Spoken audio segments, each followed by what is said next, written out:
is essential. It fuels our days and sustains our lives. Yet millions still face hunger, unable to access safe and nutritious meals. Urban farming offers a solution. In today's world, growing food doesn't demand vast fields, just the creativity to maximize the space you have. In this episode of Regen, we turn small spaces into thriving home farms with urban container gardening, and its founder, Jojo Orom. This is Urban Container Gardening, UCG. When we hear the word farm, we often picture wide open fields. But today, farming can take on forms that look very different from that familiar image. Ang ako tagline diri nga, small space, big mind. Small in size but mighty in impact. These home farms prove that with bold ideas and bigger ambitions, even the tiniest spaces can yield an abundance of nutritious food. Much of this innovation, and the expertise to make it possible, comes from the visionary mind behind urban container gardening, Jojo Orom. I am Perfecto Bacal Rom Jr., a home farmer. So, advocate ko at the same time, nagakanda kong mga training series, seminars, technology transfer para kining home farm ma-practice sa ordinary nga mga families. Unlike traditional gardens that are planted directly in the ground, container gardens utilize pots and various vessels, which makes them adaptable, space-efficient, and easy to relocate. This method is ideal for areas with limited land, as container gardens can be established on balconies, rooftops, or any available corner. It was conceptualized in 2002 and was materialized in February 7 of 2007. The challenge was the cost of food.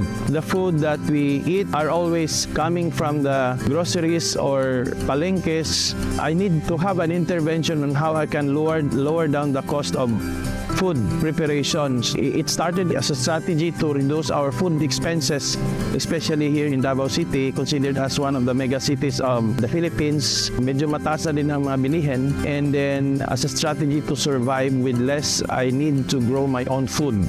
I don't have a land. I don't have that space. So it started actually in a veranda terrace, the apartment that we were renting in San Antonio, Matina. I work in the NGO, including my wife. There is that little time for us to do gardening. So I need to develop a system that will address that challenge of time.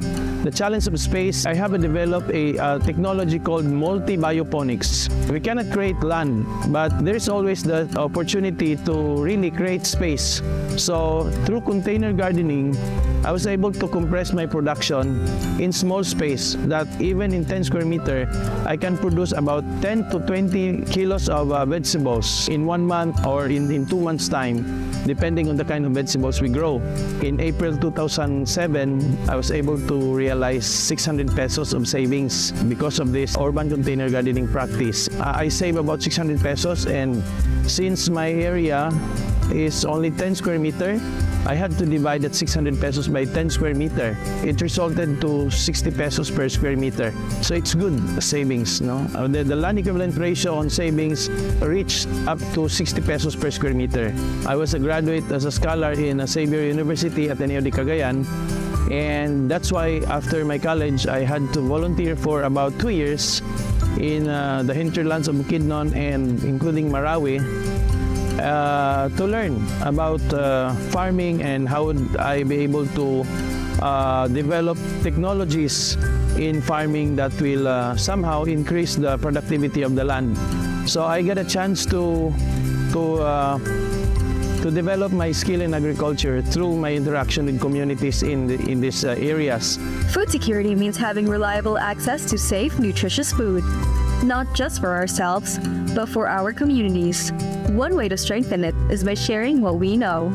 The highlight of my technology transfer and trainings was when I was invited to become the emergency livelihood officer for the emergency livelihood rehabilitation of the Ondoy survivors in Metro Manila, in San Mateo Rizal particularly. And we had this 2,532 families. In a matter of 6 months, they had to do gardening. Some are doing pot making, which they use to grow the food that they are consuming. There are lots of communities already that benefited out of this technology and advocacy. Farming doesn't need to be complicated.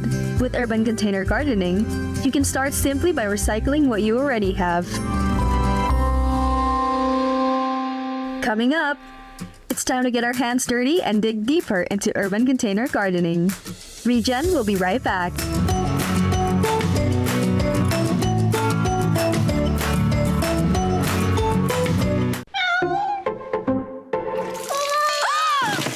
Good eyesight makes perfect moments. For expert eye care, state-of-the-art facilities, affordable eyewear. Go to EO. EO Executive Optical. Love your eyes. Women are rewriting the future, redefining leadership, innovation, and change. Her story does not merely end with triumph. It transpires to legacy, vision. This is Bayi, where women lead the way. Watch Bayi. Only on Net 25. Let's knit together. Sunnet 25. Sunnet 25. Ready to kick off your Coronadal adventure? No worries. Here's how to get there. The fastest and most convenient way is to fly into General Santos International Airport from Manila or Cebu. Once you land, you can take a van or a taxi for a 1-hour drive to Coronadal City. If direct flights to General Santos are unavailable, another option is to fly into Cotabato Airport and continue your 3-hour trip to Coronadal by land. If you're coming from Davao, you can board a Davao Coronadal bus and enjoy a 3 to 5 hour scenic ride. Once in Coronadal, tricycles and jeepneys are everywhere for short hops around town. So, pack your bags. Coronadal is waiting for you.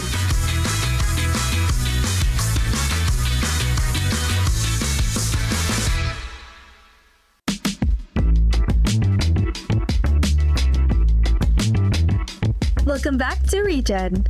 Ready to head to the garden? It's time to learn how to grow our own food the UCG way. In farming, everything begins with the soil. Hello, good afternoon. Yan ako karon diri sa demonstration area para akong itudlo kung unsaon pagmix ang atong yuta. Kay usa sa problema sa atong mga gardeners o home farmers is unsaon sa paghimo niining mao nga soil mix. Kaya ang success sa atong gardening nakabase sa atong yuta, no?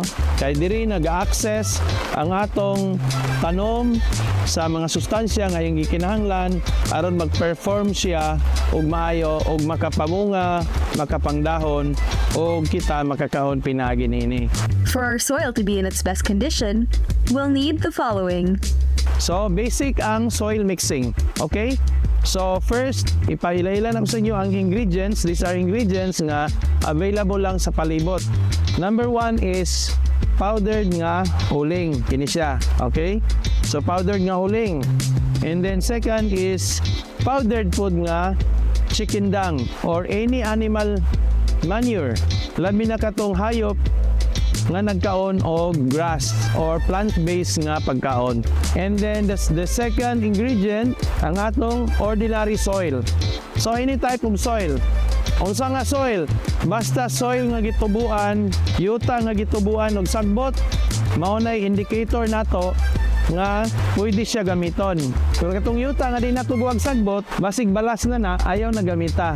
Yuta lang nga ordinary, okay?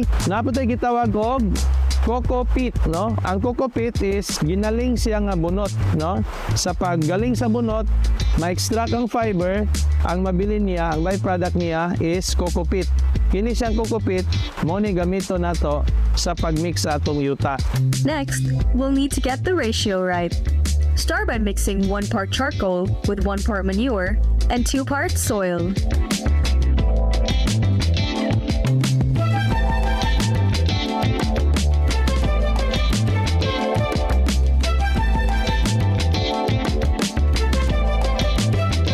Once combined, add 4 parts cocoa peat.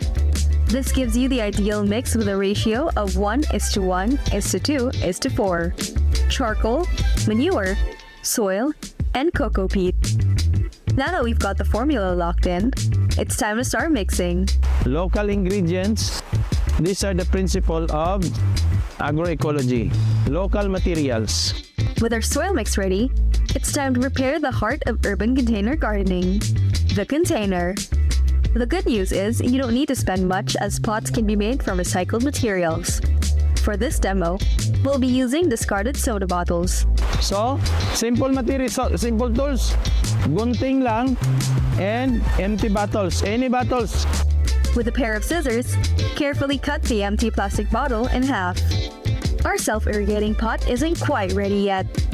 It still needs a drainage and water flow holes. Take the inner half of the bottle we just cut. First, make a hole in the bottle cap to allow water to pass through. Then, add 2 alternating rows of holes around the midsection to help water circulate and keep the soil evenly moist. And then, in between niya, pero dili dapit sa taas, isa. There. Ano lang. Ang toyo ani nga bangagan para mo drain out ang excess water and then makasulod po ang atong air. No? Not the gas exchange, oxygen and carbon dioxide exchange. So okay na siya. And then bangagan po nimo diri na line diri kung makita ninyo na line. Ayaw go below the line. Dapat above lang sa line. Why? Kung ibutan mo nimo sa baba, mahurot ang tubig. Sa ibabaw lang gamay para mahulom ang iyang yuta. There. So magbangag lang kag alternate gyapon, bangagan nimo siya para mo drain ang excess water. Kay kung dili nimo bangagan, malumos imong tanom. Butanan na nato siya yuta. Dero. Na. Pagbutang nimo sa yuta, punuon nimo siya, dili mo siya i-compact. Imo siyang i-scrape ang sobra, tapos i-drop nimo once. Now for the ultimate test. Muna siya ang test nato kung tama ba ang mixing. There. Okay? Dugangan nimo siya na tubig, pero in a matter of 10 seconds, 1, 2, 3, 4, in 4 counts nawala ang tubig. The problem in gardening is kung mugamit ka o ordinary soil tapos kusog yung ulan, ang ulan mo'y makapakompak sa yuta. Pag mo compact gani ang yuta, dili na makaliyok ang atong root system. Karon, kung mag-transplant ta karon, kumuto nimo gamay, ana siya, and then dali na nimo makuha ang atong lettuce there. Okay. Na siya. So kini, basa naman siya daan, imo na lang siya bangagan and then transplant. Diligan mo siya, no? Ana. O, di ba na tubig? And then later, mawala na siya. Munaog na siya dito sa ilalom. Imo siyang micro greenhouse. Mamatay man sa adlaw diretso. Transplanting shock. Mashock siya. Direct sunlight can quickly dry out newly transplanted plants. UCG recommends using a micro greenhouse made from recycled plastic cups to retain moisture. After 4 days, your plant will be ready to enjoy the sun.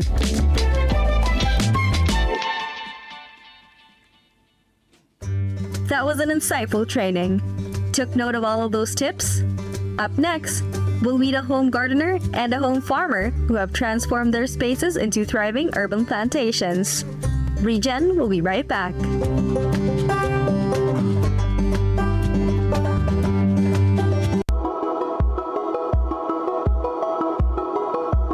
What makes a place livable?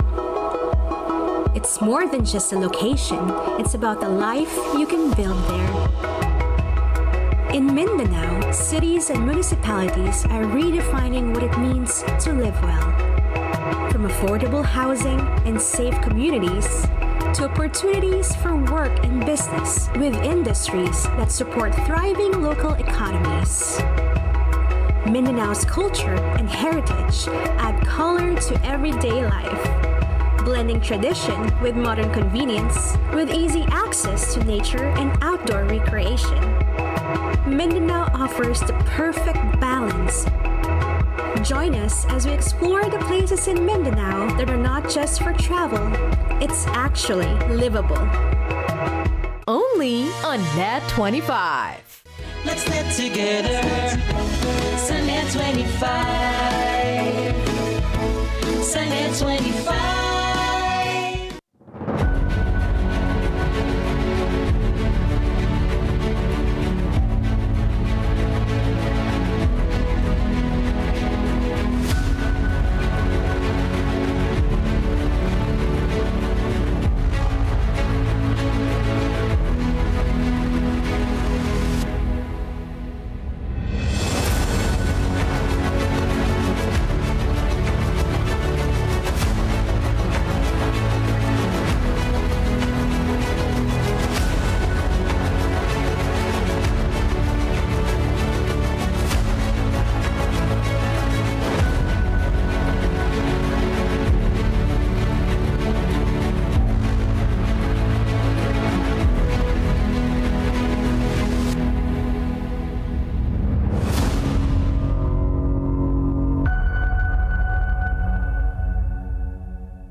Welcome back to Regen.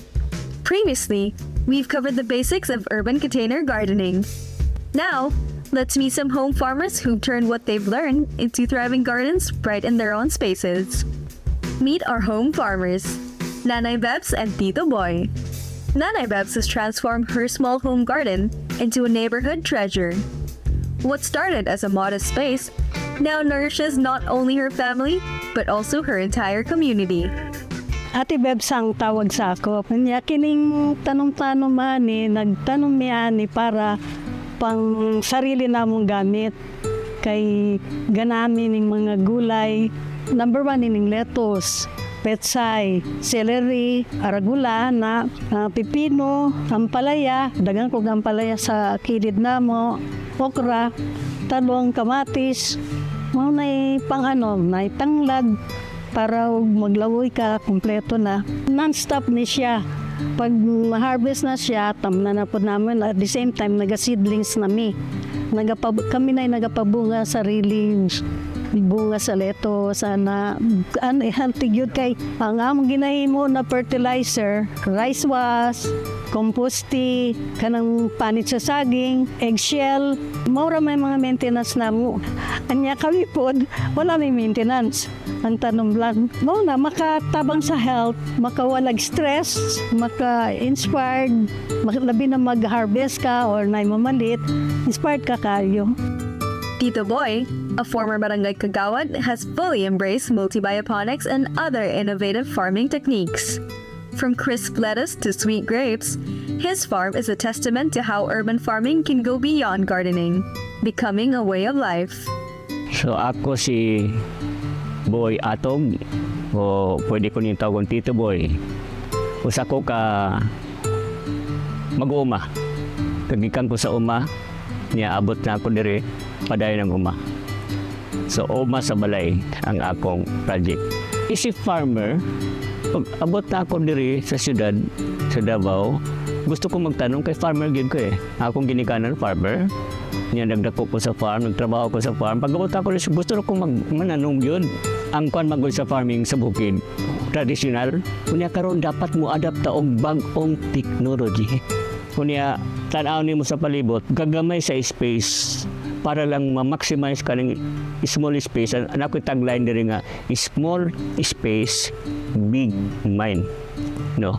Pasabot gamay luna ang imong huna-huna ang padakon.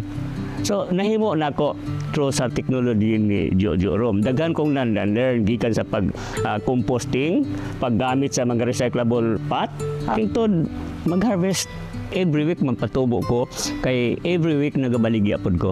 So dapat cycle na siya sa upat sa isa ka bulan mo harvest ko ka upat para ang akong customer dili mangita sa lain mubalik sa kuha na produce man ako ang ilang panginanglan sa ilang balay nga usang kaono nila nga gulay almost 80% sa among pagkaon dirigikan sa among garden na ako'y isda na ako'y manok na ako'y gulay na may prutas imo na mga juice instead nga soft drinks mga juices ang among gina-produce gikan sa among tanom so nakadagdag ang among income diri sa among pag-serve sa community kay wa man kay di man ka maka-share sa uban kung wa kay imo pod transfer of knowledge and technology. Siyempre magkanda ka manudlo ka sa uban, magawas ka diri sa gid, manudlo ka sa uban, mo gasto magagana. Nya kung pwede gi ka na sa imo para nakay kuan ba legacy nga ibilin sa ubang tao. Right now tungod sa kulang ta sa food security. Naigutom karon. Yan, nato sa crisis, na problema ang mga tao may tungod sa pagkaon. So panahon na siguro nga ato ning mamalandong taba nga pwede na to mahimo. Kung nahimo man ako, mahimo ninyo, mahimo sa uban tao. Basta ang ato lang na kanabang maging kugihan pud ka. Hilig ka mo gunit, willing ka mo gunit og yuta. Kay ang dirt, ang tawag di ba ang yuta, dirt, mali dirty daw. Matod nila. Pero di man tanag kong pagkaon. Di man nabuhi ang itong gikaon. Ngano dirty man? Dirty-dirtyhan lang nimo, gihuhuwa lang nimo.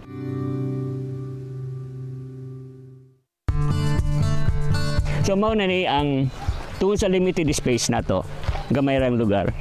Dapat dito magtanom, siguro makaupat ka buok ang masulod diri, matanom sa yuta. Pero atong gihimo vertical, pataas ta. So naka-produce ta og 40 katanom versus upat lang kung sa ground lang. So liman ka na, ni-multiply nimo ang kwan. Mo ni ang kwan sa beauty sa urban farming. Kaya dapat upat lang ka puno ang matanom nimo. Pero nganong daghan man sa vertical ta. Mo na ang sa urban farming. So kanyo dapat diri lang. So giyatong gihagdan. Di pwede pod nga diri nimo sa lugan, hindi ka magtanom kaya di naman makita sa sunlight. At least 3 hours a day ang sunlight, mutubo ang litos. Pero kanang mga fruit bearing, dili sila mubunga kung dili mo abot og 6 hours minimum. Kaya dapat 8 hours na whole day para mubunga ang imong mga fruits. Another innovation, drum. Ang tanom ani 56 ka buok, ang ma-harvest ani almost 5 kilos kung blooming yun. Unya ang gwapo ani, diri ang basura gikan sa kusina. Naka-produce ka pa og litos, naka-produce ka pag fertilizer niya sa para worm cast. Nga mo ni nag-fertilize ani. So kani siya na ay reservoir kotobre ang tubig. So na ipabilo diha cotton ba mo ato sa tubig. So yupon kanang capillary action. So yupon sa cotton ang tubig padung sa roots. Para kung mo bakasyon ka paguli ni mo buhi pa imong tanom. So kani hydroponics, soilless ang term ani, soilless farming. Sa pasabot wala sa soil pro kuan water. Gimix diri ang fertilizer mo niya mo dako. Niya na po'y tester ani. Kay kung musobra, di mo pud mo dako. Og mo kulang po ang timpla, di mo dako. So dapat na kay tester. So mutunhan lang yapon bisag unsa ka lisod niya ang akong prinsipyo manggod kung nahimo nila ano di man ako mahimo nagtuon man pula sila for how many years mo nagituon ako nahitabo man perfect almost perfect. So mo ni ang pag-propagate kaning mga sanga tawag ana marketing tungod kay limited akong space di ko pwede magpakatay diri og grapes. Kay makubiran man ang akong tanom, di naman ako litos. Ang akong gihimo, vertical gyapon. Sama ani, gipaikot ba dire? Kunya kani magdako naman ni. Pag brown na ni siya ang branch, ana pa nimo iputlon. After 3 weeks, mamunga na siya. So no need ka na magbutang og trellis. Pero kung dako kag area sa bukid, para sa bukid, pwede trellis nimo. Pagkatayo nimo. So mo ni siya ang atong hito. So kanin tubig mo ni ibisbis dire. Fertilize man ang tayo sa isda. Experiment man ako pero successful man. So akong ipadudlo. Kaya di ko nagakandak kong seminar o topic sa gawas kung di na ko i-prove sa dere. Experiment gid ko sa kay para di sila magmahay sa imo. Aquaponics kadto hydroponics. Ang aquaponics di gid pwede nga ingato, stagnant lang. Basta aquaponics kay bumbahon ang tahi sa isda padung diri sa filter. Kana mo ni filter. Niya mo agi diri limpyo na. Nga nanay sagol nga nutrients gikan sa tahi sa isda. Niya balik dito. Crystal clear ang tubig. Kay kung wala ng filter, lubog na di na nimo makita ang isda. So, the best yun kay di naman ka magkapalit ng fertilizer. Kay tayo sa isda mismo ang fertilizer niya.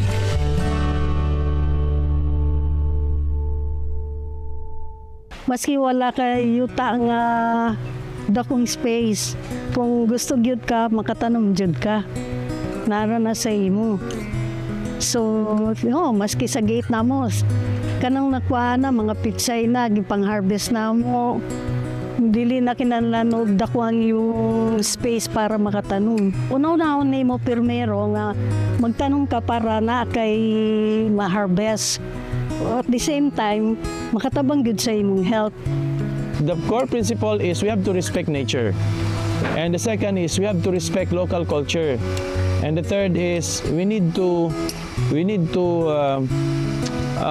follow simple local technologies so that this home farming will be adopted by people with no background in agriculture. So that's it. So over the years, I was able to develop systems and technologies here that are simple to adapt and follow. So that's it. Sa agriculture philosophy, ingon nila, nobody else value the soil more than the farmer. Walay laing daw magkasabot sa pagprotekta sa soil, ang farmer lang yun. In our own little way ba, maka-contribute sa pag-help sa protect the environment through segregation lang. Kita magsaging palabay sa itong basura bisag asa. There is no such barren land, only barren people. Dapat aware ta kung asa tagikan, no, alagaan po nato. Kay steward man ta aning atong yuta ba? Nga dapat kita po mag-alaga, dili itong i-destroy. And that's a wrap for today's journey into urban container gardening. See? Growing your own food can start with just a bottle, some soil, and a little care. Imagine if more of us tried. We'd have fresher plates and a healthier planet. So grab a pot, plant a seed, and let's grow a more sustainable future together. This is Regen. Until next time.